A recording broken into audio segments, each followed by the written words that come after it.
Assalamualaikum warahmatullahi wabarakatuh. Kami dari kelompok 3 akan menjelaskan sebuah materi dengan tema paragraf dalam bahasa Indonesia.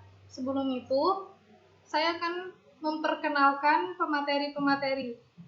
Pemateri pertama yaitu Nur Aziza Fitriah yang akan menjelaskan tentang definisi dan ciri-ciri paragraf. Pemateri kedua Muhammad Marion Akbar yang akan menjelaskan tentang gagasan utama dan kalimat topik.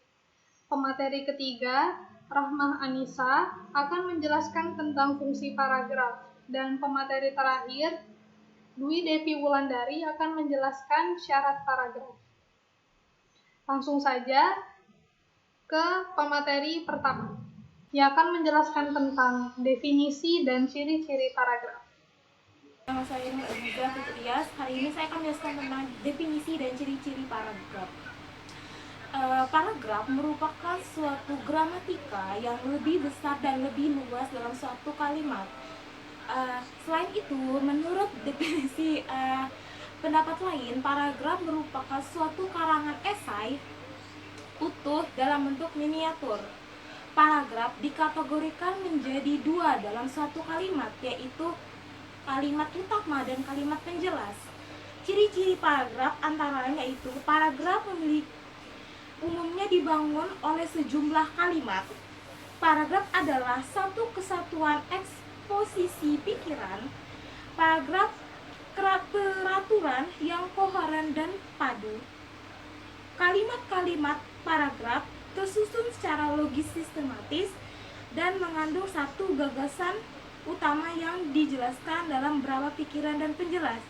Selanjutnya akan dilanjutkan oleh pemateri kedua yang akan menjelaskan tentang gagasan utama dan kalimat topik. Saya Muhammad Marion Akbar dari kelompok 3 Kimia A. Di sini saya akan menjelaskan tentang gagasan utama dan kalimat topik. Pikiran utama atau gagasan utama yang dikembangkan dalam tulisan disusun melalui seperangkat kalimat yang saling berhubungan dengan kesatuan yang lebih besar, yaitu paragraf atau alinea. Paragraf adalah suatu kesatuan pikiran, suatu kesatuan yang lebih luas daripada kalimat. Ia merupakan himpunan dari kalimat-kalimat yang bertalian dalam suatu rangkaian untuk menjelaskan suatu pikiran utama. Melalui paragraf, gagasan menjadi lebih jelas oleh uraian tambahan yang tujuannya menonjolkan pikiran utama yang secara lebih jelas. Dalam sebuah paragraf, inti permasalahan terdapat pada topik utama atau pikiran utama. Semua pembicaraan dalam paragraf terpusat pada pikiran utama. Pikiran utama inilah yang menjadi pokok persoalan atau pokok perbincangan, sehingga juga sering disebut sebagai gagasan pokok, gagasan utama, atau ide pokok. Gagasan utama tersebut dikemas dalam sebuah kalimat topik. Fungsi kalimat topik sangat penting, yaitu memberitahukan kepada pembaca apa yang diperbincangkan di dalam paragraf itu, serta bagi penulis, kalimat topik berfungsi sebagai pengontrol atau pengendali terhadap permasalahan yang akan dibicarakan di dalam paragraf itu. Untuk membuat suatu paragraf, kalimat topik harus dikembangkan dengan kalimat-kalimat penjelas. Pengembangan paragraf dilakukan untuk memerinci secara rinci dan secara cermat gagasan utama yang terkandung dalam kalimat topik. Dalam perincian itu terangkat sejumlah informasi yang terhimpun menurut kerangka dan tahapan tertentu. Dengan menuliskannya ke dalam kalimat-kalimat penjelas, informasi yang disampaikan dapat tersampaikan secara logis, dijalin secara berurutan, dan ditautkan secara tertib. Secara umum, paragraf yang efektif mempunyai ciri-ciri, yaitu yang pertama, hanya mengandung satu gagasan utama yang dijelaskan dengan beberapa pikiran penjelas. Yang kedua, pikiran penjelas benar-benar mendukung gagasan utama. Yang ketiga, gagasan utama dan penjelas yang dikemas dalam kalimat yang lugas dan efektif. Yang keempat, kalimat satu berkaitan serasi dengan kalimat yang lain dalam sebuah paragraf. Salah satu hal yang mendasar untuk diperhatikan oleh penulis adalah kesatuan paragraf. Kesatuan berkaitan dengan adanya gagasan utama dan beberapa gagasan tambahan atau penjelas yang mendukung gagasan utama tersebut. Dalam gagasan tersebut tidak boleh terdapat informasi yang tidak berhubungan sama sekali dengan gagasan pokok. Penyimpangan informasi dari gagasan utama akan menyulitkan para pembaca untuk mengerti. Jadi, semua gagasan tambahan dalam paragraf harus membicarakan gagasan utama. Sebuah paragraf dikatakan memiliki kesatuan jika paragraf tersebut hanya mengandung satu gagasan utama dan kalimat-kalimat di dalam paragraf tersebut mengarah pada satu pokok pembicaraan paragraf dan tidak menyimpang dari pokok pembicaraan paragraf tersebut.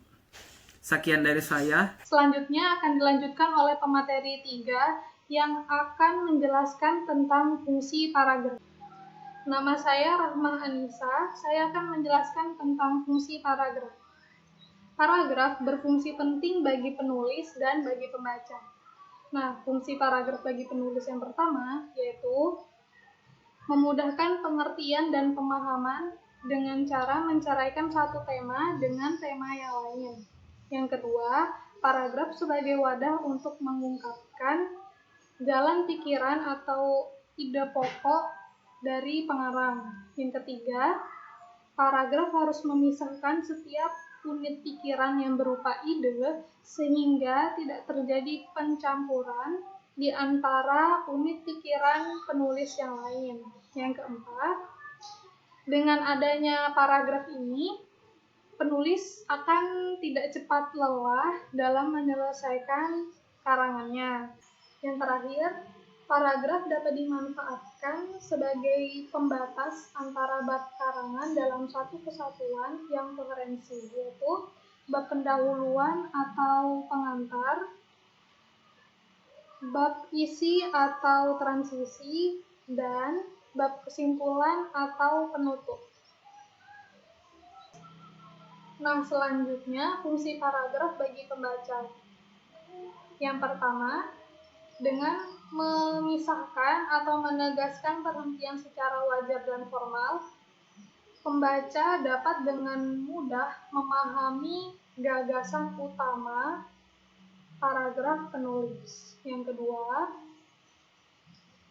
pembaca dengan mudah menikmati karangan secara utuh sehingga memperoleh informasi penting dan kesan yang kondusif. Lalu yang ketiga, pembaca sangat tertarik dan bersemangat membaca paragraf per paragraf karena tidak membosankan dan tidak melelahkan. Yang keempat, pembaca dapat belajar bagaimana cara menarik untuk menyampaikan sebuah gagasan dalam paragraf tertulis. Yang kelima, pembaca akan merasa tertarik dan termotivasi dari karangan tersebut. Nah, cara menjelaskan paragraf itu bukan hanya dari kata-kata, misalnya saja bisa dapat dari gambar, bagan, diagram, grafik, maupun kurva.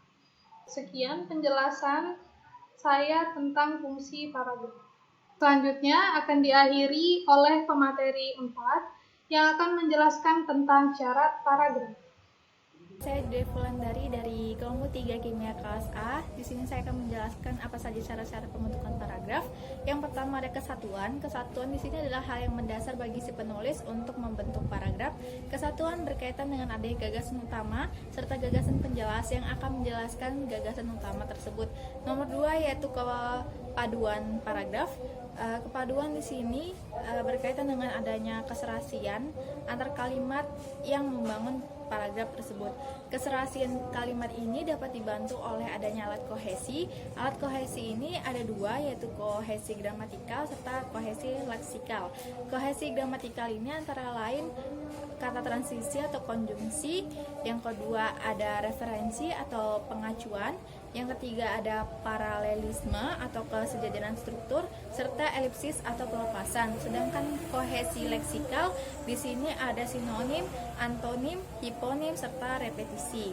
Nah, yang ketiga ada kelengkapan dan ketuntasan paragraf. Kelengkapan di sini maksudnya bahwa jika segala informasi yang diperlukan untuk mendukung isi paragraf itu sudah tercakupi, sehingga pembaca tidak bingung ketika membaca paragraf tersebut. Lalu ketuntasan paragraf di sini maksudnya artinya semakin konkret pembahasan suatu objek, maka semakin jelas juga informasi yang akan didapatkan.